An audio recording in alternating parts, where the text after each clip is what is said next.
আমি দরিদ্র, ঋণগ্রস্ত ও অসহায়। আমি আমার মেয়েদের বিক্রি করতেও রাজি। ঠিক এভাবেই একজন আফগান বাবা গণমাধ্যমে তার আক্ষেপ প্রকাশ করেন। আফগান বাবা আব্দুল রশিদ আজিমির বাড়িতে যখন গণমাধ্যম কর্মী যান, তখন তিনি ৭ বছর বয়সী যমজ সন্তান রুকিয়া ও রুহিলাকে বাইরে নিয়ে আসেন। তাদের কাছে টেনে নিয়ে বলেন, জীবন তাকে অসহনীয় কিছু সিদ্ধান্ত নিতে বাধ্য করছে। বুক ফাটা কান্নায় তিনি আরও বলেন, আমি ক্ষুধার্ত হয়ে যখন কাজ শেষে বাড়ি ফিরি, আমার সন্তানেরা এসে বলে, বাবা আমাদের কিছু রুটি দাও, কিন্তু আমি কি দেব, কাজ কোথায়? আব্দুর রশিদ বিবিসিকে জানান, তিনি তার মেয়েদের বিয়ের জন্য বা গৃহকর্মের জন্য বিক্রি করতেও প্রস্তুত।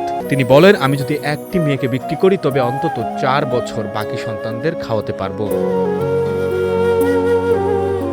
আফগানিস্তানে ছেলের তুলনায় মেয়ে সন্তান বিক্রির সিদ্ধান্ত বেশি নেওয়ার কারণ সামাজিকভাবে ছেলেদের ভবিষ্যৎ উপার্জনকারী হিসেবে দেখা হয়। তালেবান ক্ষমতায় আসার পর আফগানিস্তানের নারী ও মেয়েদের শিক্ষা ও কাজের সুযোগের উপর বিধিনিষেধের কারণে এ ধারণা আরও তীব্র হয়েছে।